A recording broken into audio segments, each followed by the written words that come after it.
In 3, 2, 1. All right, we are live. Hey, what's up, everybody? Welcome to Weekly Jargon. I'm Abel Perez. Jose Rodriguez. Rohi Zachariah. And we are the Jargoneers, fellas. Welcome to another week, another beautiful week here.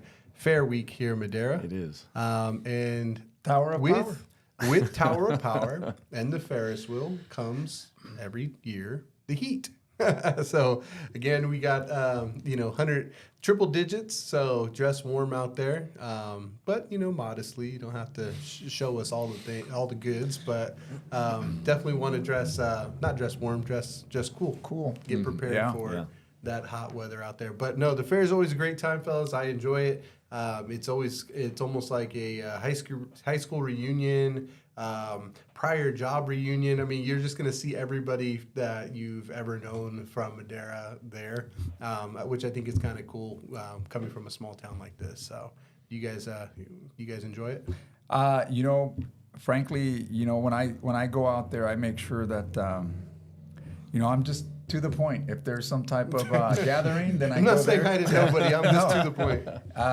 If there is a reception, for example, that they'll have tonight, then we'll go to the reception. I'll do my walk, and you'll find a lot of folks that you know from the community, and you make your rounds and you say hi. But I don't know. I think I just haven't been a fair guy since I was a kid, a young teenager. Other than that, I just thought it was. I feel like sometimes I get anxieties just being around large crowds, and that's probably who I am. There's nothing that I can do about that. I like going to certain events. I like enjoying the events, but to circle around the fair, it reminds me of going to these theme parks. And I have this anxiety when I go to theme parks because the majority of the time I'm waiting in line. Mm-hmm. And as I'm waiting in line, I'm just like, man, why is it taking so long? And that kind of brings it back to these fairs. That's no different. Yeah, you're gonna get to see, but if it's a show that I'm going for, then I'm going to be excited about the show. If I'm going to go to a reception, I'm excited about the reception. And he's talking about, he gets the VIP passes and sit right up here next to the stage. And I see where you're at. It's not so much that. Even when we go to the theme parks, you pay that little extra to try to get yourself in front of the line, or they call it a fast pass. And it's it's not a fast pass, and they lie to you. And you got some repressed memories here going on here. Hey, so we're look, try to get this isn't the first time I say this. Theme parks for me are just, I feel like, they hype up this whole thing for kids. Kids practically are the reason why you take them to theme parks. But once you're there, man, I feel gypped. I feel like, this is not what I expected of a theme park. We did have a meeting, Rohi, next week with Disney. They were going to take us on, but I don't know if they're going to appreciate these comments here. I don't care if it's Disney. How about you, Rohi? It's Universal Studios. Are you going? Then we'll go. Obviously, with the involvement in robotics, we've been there for the last couple years, But it's a good time. But we were talking about it yesterday with one of my friends that it's amazing how as you get older, it feels like it shrunk. Oh yeah. I remember the fair as a kid. It felt like it was just forever. And, right. And then I was out there yesterday walking around because we were setting up, and it's only everything's just right away, And then half the things is just food right now, So, right. But it's a good experience. No, I mean, the rides. Not so much. If you want to die, you go on a ride. Not so much thrilled about that. Obviously, the kids always are. I waited, believe it or not, till my kids were old enough to ride all the rides over at the Magic Mountain. I said, you know what, I'm going to wait till they're of age. And up until maybe 2-3 years ago, I went to Magic Mountain for my first time.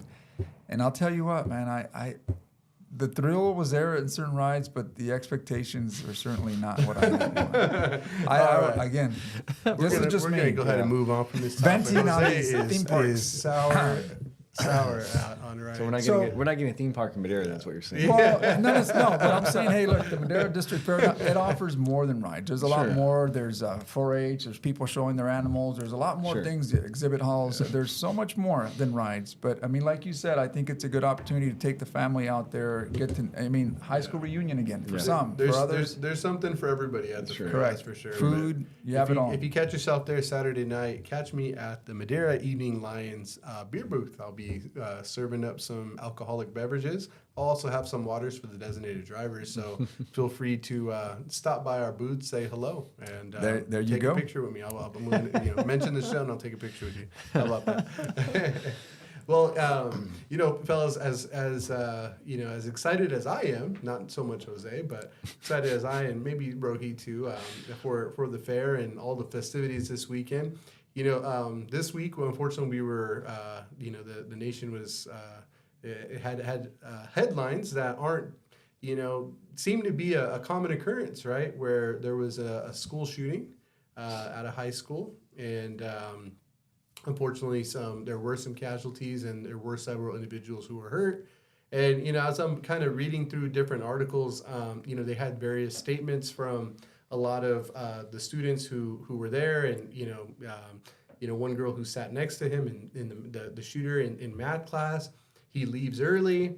You know, all of a sudden, he tries to come back in. When one of the other students goes to open the door, he looks through the little window that he can see and notices he has a gun, and like, but the door is locked, so he just like goes to another classroom that was open and opens fire and starts his shooting there. So you know, the testimonies or the statements made by some of these students, I mean, it kind of makes it real, you know, rather than just like the numbers, right? Mm-hmm. The number behind the statistic and, you know, the headlines and stuff. And when you start realizing that there's people that are maybe not injured or not, you know, weren't killed, obviously, but not even injured, it's still very traumatic, right? And it could, you know, cause, you know, long-term anxiety, kind of like Jose, you know, you know, just something as simple as long lines, but, you know, imagine being part of something traumatic like this. Yeah. So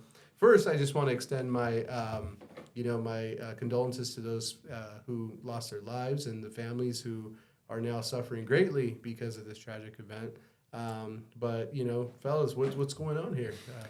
Well, you know, this goes back to guns, right? I mean, I'm going to push this over to our gun advocate here, and what's the deal there? I think he had to wait in long lines at school.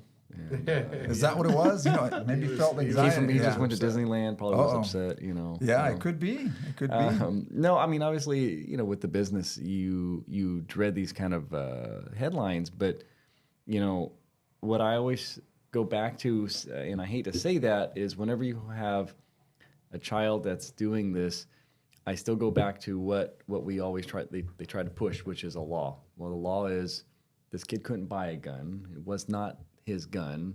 He got it from somewhere. Obviously, it's from mom or dad, and the law states mom and dad, you arrest them and you put them in jail. You know, and I hate to say that. I mean, we don't push that issue so much, but that's the reality of if you want things to kind of stop access to the kids. Obviously, in Georgia and some of these other, you know, areas, gun access is a lot more lenient. You know, parents kind of maybe give the kids the combo or don't even put things in gun safes. But you can't just blame the gun. You can't just blame the kid, especially, you know, like you're saying, Abel. I mean, he's already on the radar. It's a common theme. You can go look at any one of these gun shootings. There's a common theme. They had mental illness. They were on the radar. They already knew about it. And then it's still allowed to happen. So it makes it difficult because there's nothing to progress on because everything is already there. We have all the laws, we have everything in place, but yet it's still allowed to happen. So I don't know. So you know, I appreciate that because you know you do say mental illness. Like, I mean, it's, you know, it's funny when I see like I see it in court, I see it in. People getting out of certain things is they'll use the word mental illness. Like this is some disease that just magically appears. Sure. So therefore, let's blame it on that. And there's no root to that. So I still believe that there's got to be a root to that mental illness. Where did that derive from? How did that come about? Right. Yeah. So because the reoccurrence seems to be a pattern. You know, not only with the young juvenile, you hardly ever see any females getting. So it's mainly male, and maybe of a certain ethnicity that's coming through this. So there's a you pattern. Say it white. It's okay. Well, I mean, the Caucasian males, right? Typically, that's what you hear sure. in these events. And to some extent, I mean, mental illness seems to be the driver, but that seems to be what's just mental illness. And you disregard everything else because you just use the term mental illness. Yeah. Well, what does that mean? Where does that come from? Why did the mental illness occur in the first place? Is it genetic? Is it environmental? Is it there's got to be something that creates that behavior but nobody seems to go down to that root and say, well, where did that come from? Yeah. Well, they Is tried this, that. Is it society? They tried that. I mean, Is it in the 80s gaming? and 90s, that was the thing. It was about MTV and, you know, it was about video games that were violent. And they tried to shove that agenda of like, you know, this is what it is. And, you know, after doing actual research, they found out there really wasn't a correlation, and they had to backpedal because they were getting sued for those kind of comments, you know. Now, like I said, I mean, you know, there are certain toy gun manufacturers that make, you know, a little foam dart that you're supposed to grab and sell your kids and teach your kids to shoot each other with it. Do you think that's teaching your kids to go shoot people? Maybe, you know. The newest one, what's that little the gel guns, the Orbit or whatever. Orbeez. Again, if you look at the United States as a whole, most toys are designed around a gun and designed to shoot each other for fun. So, I mean, you're already pre-programming kids in a way to like how to use the gun, how to get the gun, pointed at with no, you know, like it's fun. You just shoot them, hey, whatever. So it's there, but we can't make that connection because then you get sued by these corporations or these companies that say, no, that's not true. It doesn't cause violence. Do you have any studies? Do you have any data to represent Yeah. that? And then it gets costly, right? But I mean, I think Well, because I know you guys said that these shootings are happening a lot, but they really don't happen a lot. For as many guns that are in this country and for how many students are in schools around these guns, you're talking a very, very, very small population of people that actually have the means and ability to go and do these acts. well, the ones that do make the news, typically they call them mass shootings. They call Sure. them some type of shootings, right? And they happen typically in school. So these, I mean, over Gun-free the last zones, couple of yes. years, we hear them. Yeah. I mean, there may be some that make national attention. But something like this, obviously, is you know, that's concerning to me because the way the term, I hear just a moment of insanity, a moment of insanity, a moment of craziness that takes place over this. And I can see that. I mean, you see it a lot in these murders that happen, these homicides that happen where wife will take on and kill the husband, or the husband kills wife, or partners kill partners. But it was a moment of insanity, right? And again,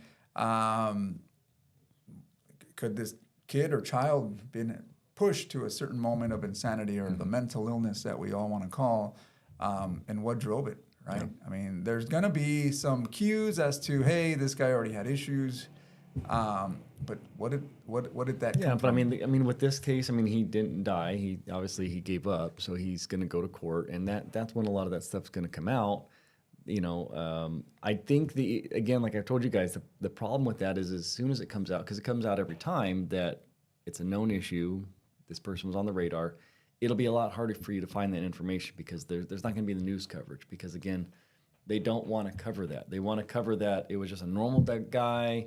He just went out and did this thing. Like, you know, it just happens. It's like, no, it's pre-planned and you're not going to stop it. I think that if there's a pattern that exists, especially historical shootings like Sure. that, I mean, you may see, like you said, maybe society and how we program, you know, and when I say we, I mean just society in general of what we're tossing out to these kids at an early age, Yeah. right? Like you said, if we have these particular toys that Let me put it this way: if it turns out to this case, because I haven't seen what you said about the FBI stuff, but the other shootings typically you have where FBI has made contact with these people at some point, right? So they're on some kind of radar, but they're allowed to do it. And I say allowed to do it because there are other cases where they arrested this girl who was making threats, but they tracked her to a Home Depot buying nails and pipe, and they arrested her.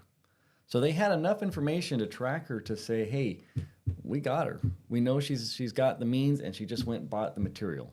So they can stop it. But when it comes to shooting, it's like, yeah, we know this person's going to do it, but our hands are tied. We can't do anything about it. So it kind of seems odd that they just, like, take the guns away from mom and dad. You think this child's something, and enforce something that takes the means away from them, but they don't. So that's why I say it's allowed to happen when it comes to guns, unfortunately. They did the same thing with the Boston bombing.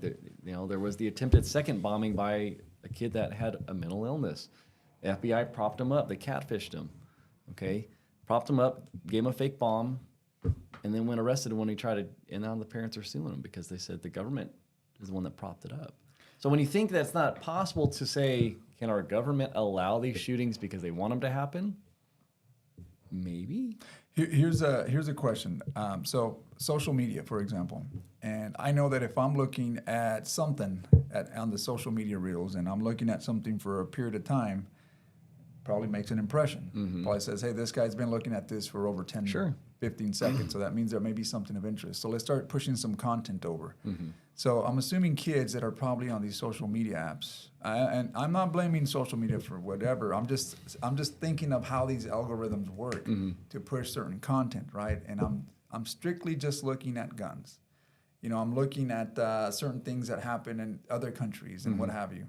I mean, is that allowed for a young kid to continue to look at that and continue to just repetitive? I think there's something there, right, that says, hey, if I'm looking at this, I'm building a profile for this person, then I should know that, hey, these people should be on the radar because they're just have this attitude or this passion of looking at certain things that relate to shootings and or guns.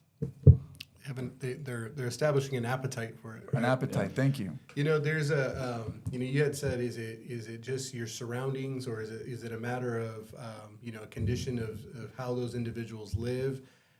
We got to remember how we're hearing about this stuff is the media.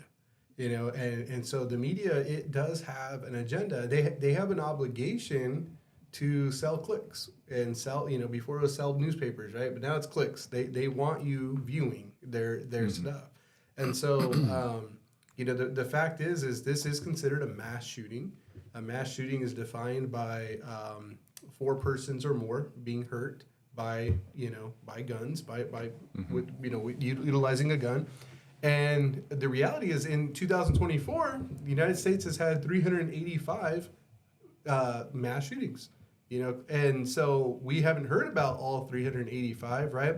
And so I think we as kind of the people, we kind of build immunities to certain situations, right? Oh, a mass shooting was, a gang got shot at and there was 5 of them standing in a circle. That's a mass shooting. That goes in the books as a mass shooting. But we say, oh, they're gangsters, whatever, right? That was supposed to happen, or that just naturally happens. Or, outside of a nightclub, there was a fight and boom, 4 people get hurt. That's a mass shooting. And we kind of say, well, don't go out at night, you kind of set yourself up. But obviously in this situation, we are all sensitive to it because, when we send our children to school, we're expecting them to come home from school, and the idea that may not happen, right? It's like, man, you're not at a nightclub, you're not at, hanging around with gangs, or you're not doing certain things, you're just at school. You should be at your safest point. I think that's where the media says, wow, this is going to make headlines. And so let's run this. And oh, by the way, guns is such a politically charged, topic that we're gonna, push out this narrative. And I think that's where you see later, to Rohi's point, when it comes out to be, well, it just wasn't that normal individual, that everyday individual who had a good life and all that stuff. And there was no motive behind it except for, he saw a gun and the gun just interested him so much and he wanted to do what he does on video games, right? It's almost never that story at the very end. It usually is tied to some type of like illness, bullying, or, something that propelled it. And I would hope that, as we collect data from these events, we start getting better at the prevention measures, right? I appreciate what Rohi says, because typically somebody who is Rohi's profile, right, who's very pro-gun, it's very rare to hear somebody say, hey, blame the parent, blame the gun owner, right, for not being responsible, or take those guns away from those parents if they have members of their household who are deemed insane or have an illness. Because there is a correlation between, illness, guns, and harming individuals, right? And so we have to start lining those pieces, aligning those stars, and start realizing that there is some law that can go into place that doesn't say we're taking guns away from everybody because everybody's not responsible. No, there's certain situations that that would pose a higher risk, right? And so I think we need And to that start is identifying that is actually the current law. I mean, that's not a new law you need. That's the current law. It's the same thing if in my house, if all of a sudden, I have a felon that decides to move into my home, it's my responsibility to guarantee he has no access to those. I have to make sure they don't know the combination. They have no. Otherwise, I go to jail. It's a crime to allow them to have access to that. So that's why I'm not even asking for something new. We're saying it's already in place. So if you've identified this child as a potential threat, then the steps have to be in place to, okay, now prove to us if you're going to have guns in this household, they cannot access them.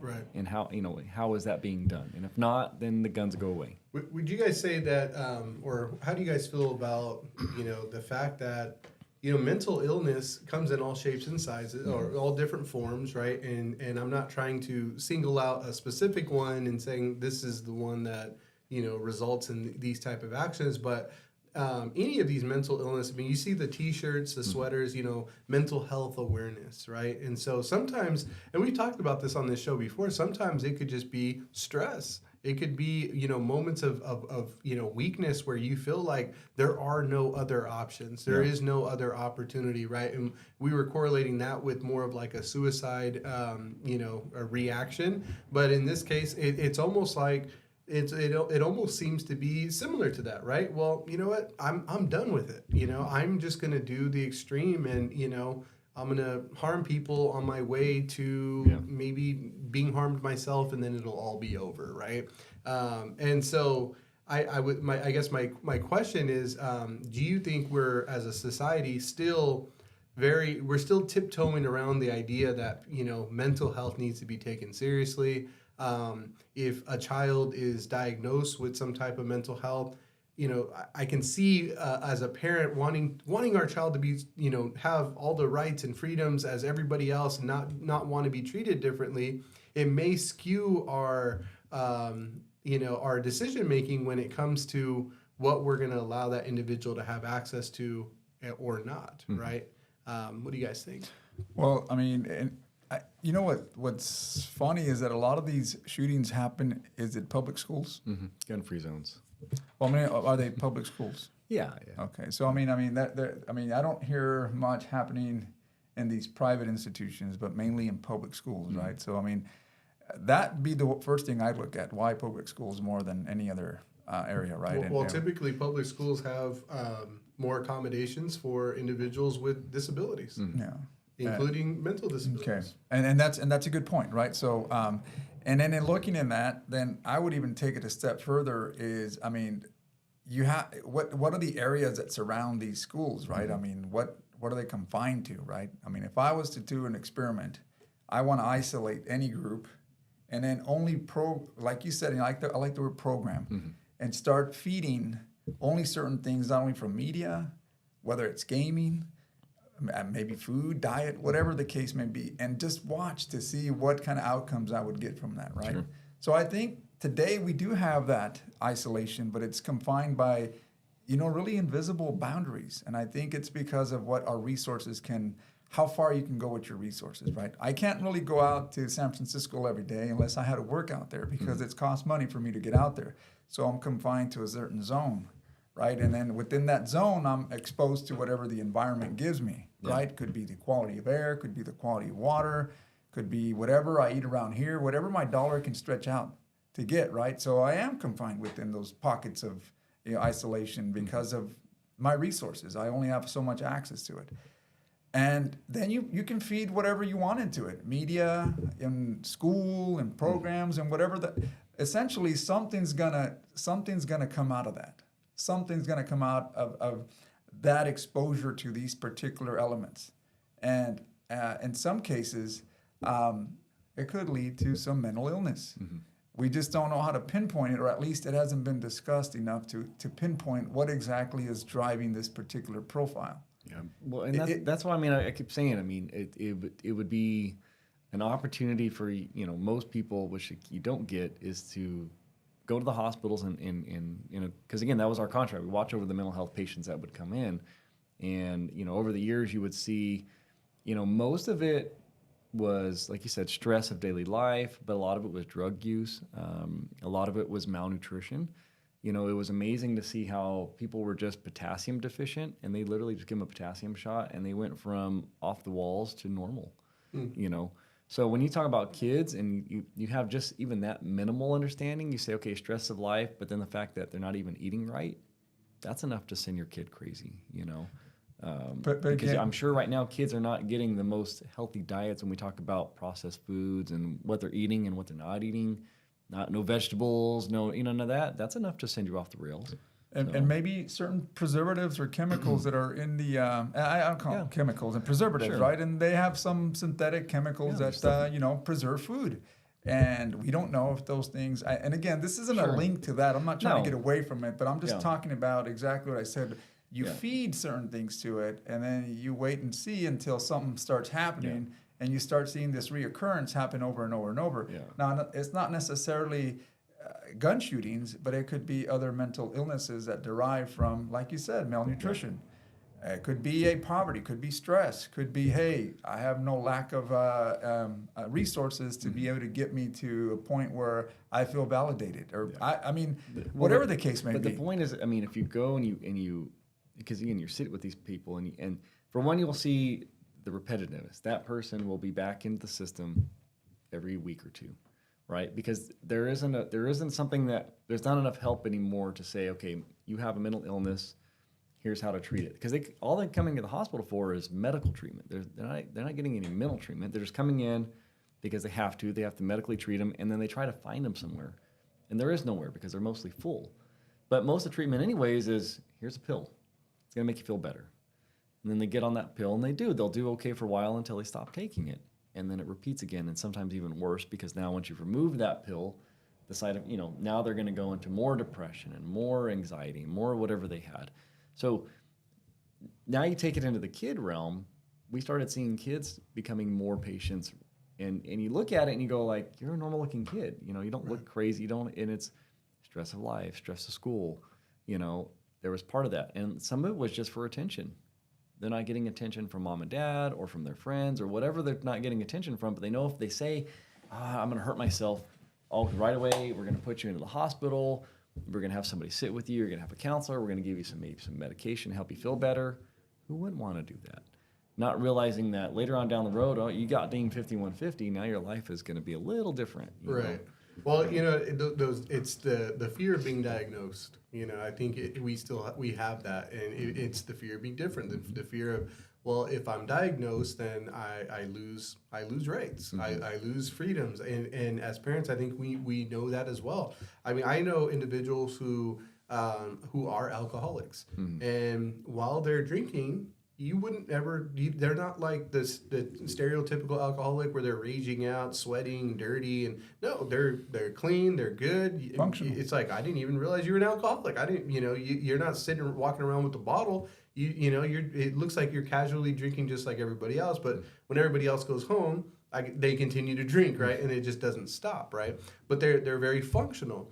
And individuals have lasted like this for years, and everybody treats them normal, right? But the minute that they admit, hey, I have a problem, I'm going to go seek help for this problem. Now I'm in AA. Now I'm an alcoholic. Now it's everybody, okay, now everybody's like weird about it, right? And everybody, and so I think that's what I mean earlier about, mental health still being something that is, where we don't have it, we don't really have it figured out yet. Mm-hmm. We don't know how to make it comfortable, or we don't have systems in place to make people feel confident to want to come out and say, hey, I need help.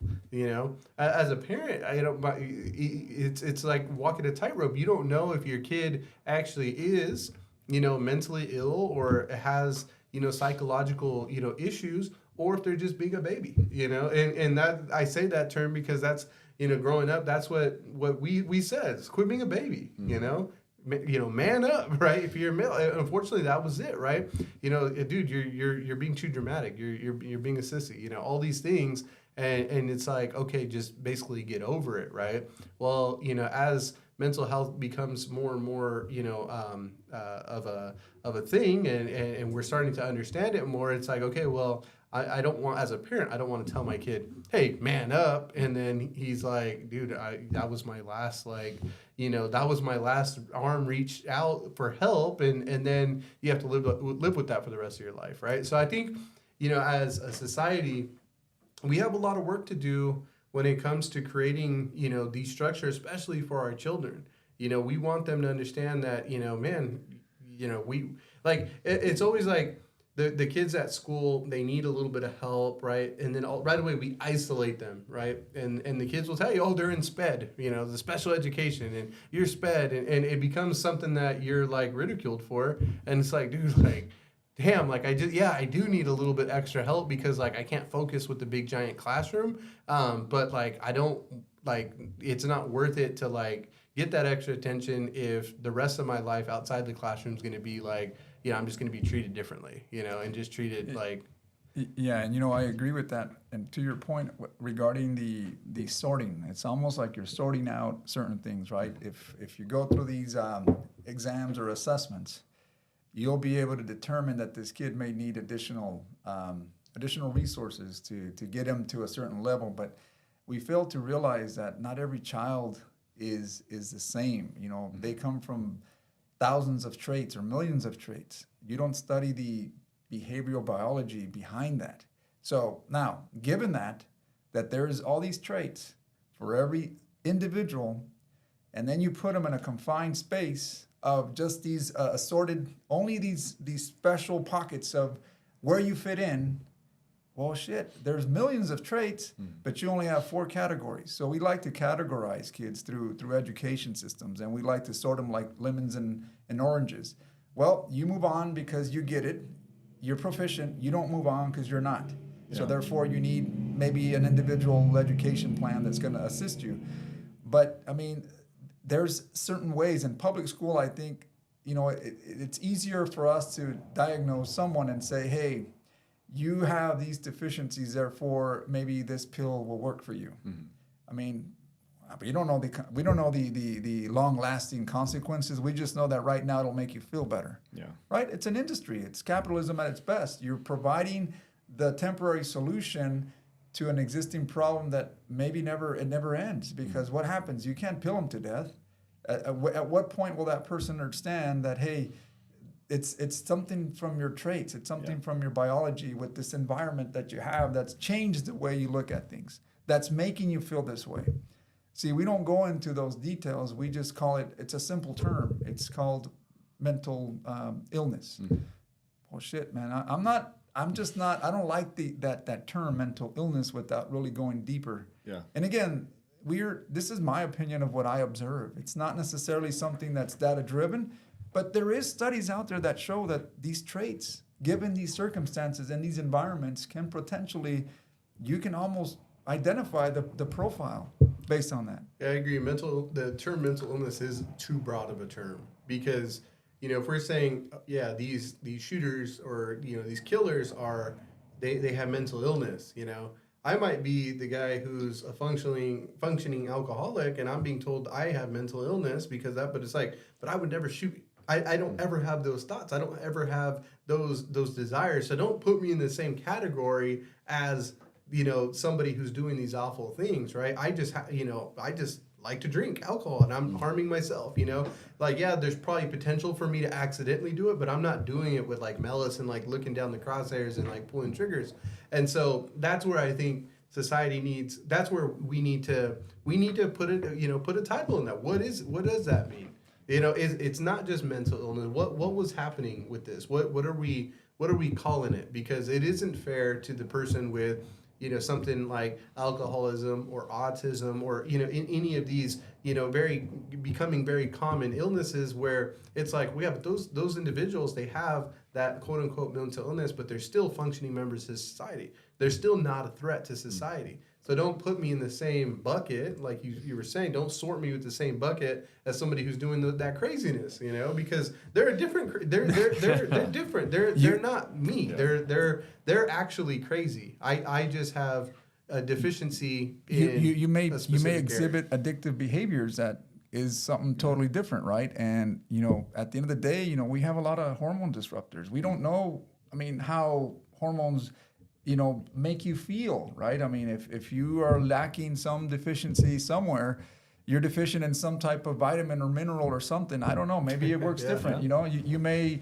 or you're eating something that's disrupting that hormone, then you may act out a certain way. I mean, Well, maybe Elon's Neuralink, will be able to give you all of your numbers instantly, right? Just right there on your watch, and you can say, "Hey, have some potassium." Yeah. Hey, have carry a banana with you, bro.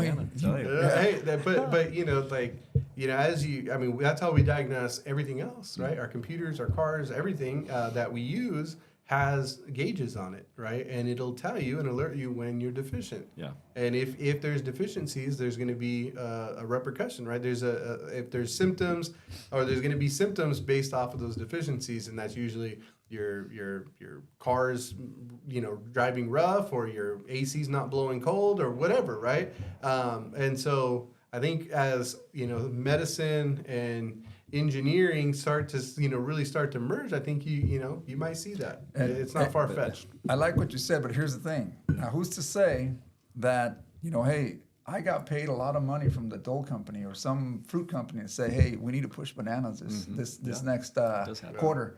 So can you let them know on your watch that they're deficient in potassium? Yeah. It's not only that, but I mean, it's what you have happening in the car industry right now is that, okay, so your watch reports back, and now the insurance companies buy that data and say, hey, we can't insure Abel anymore. He's potassium deficient all the time. He's got a mental illness now. Well, I think that's a good tee up for next week's conversation, right? Technology and kind of helping us identify what's going on inside. And I guess I was as I'm thinking about that, I'm thinking, well, is that a bad thing? Does it hold us accountable to be healthier, or realize that we're the lifestyle that we're living, the food that we're putting into our body is probably not the healthiest, right? So maybe a good exercise for us, maybe we take this a little bit further. Is why don't we take this to the road and start filming on the road in certain areas that you may see certain behaviors that take place. And we'll see what kind of environment is out there, so that we can really start experimenting to see if, in fact, these things come. Is there anything behind? Is there validity behind what people say? So if we take it on the road, for example, we go to a certain place and we start, filming and say, hey, this is where we're at today. Like what kind of here's the data that we do show from these particular areas, and what we expect to see here. Is that stereotyping? No, well, not necessarily stereotyping. I expect you guys to be this way. For example, we'll start at Starbucks. We'll start a light one. Start at Starbucks for the caffeine people. There you go. And soon after, we'll end up somewhere where you see the majority of these unhoused people. The crackheads. What is going on here? What is the city providing? What is happening? And then we can really get down and nitty gritty to find out if we can get down to the meat. Well, we're going to get our boots shined up and get it ready to strap them. This weekly jargon is going to be mobile. Jose is going to get us a Lincoln Continental 66 convertible. We're going to drive around and we're going to meet people. So no, but let us know your comments. Again, today's episode was in no means we're not providing facts of like what happened with the shooting. All of that's still being uncovered. We're just going based off of like the initial headlines, and of course just giving our initial reactions, and we just we're trying to get to the root cause, because there is a root cause, right? And obviously we're all parents, just like you may be, and so the quicker we can kind of get this buttoned down, the better that we would all feel while we're working and our children are at school. So let us know your thoughts. Drop a comment, share,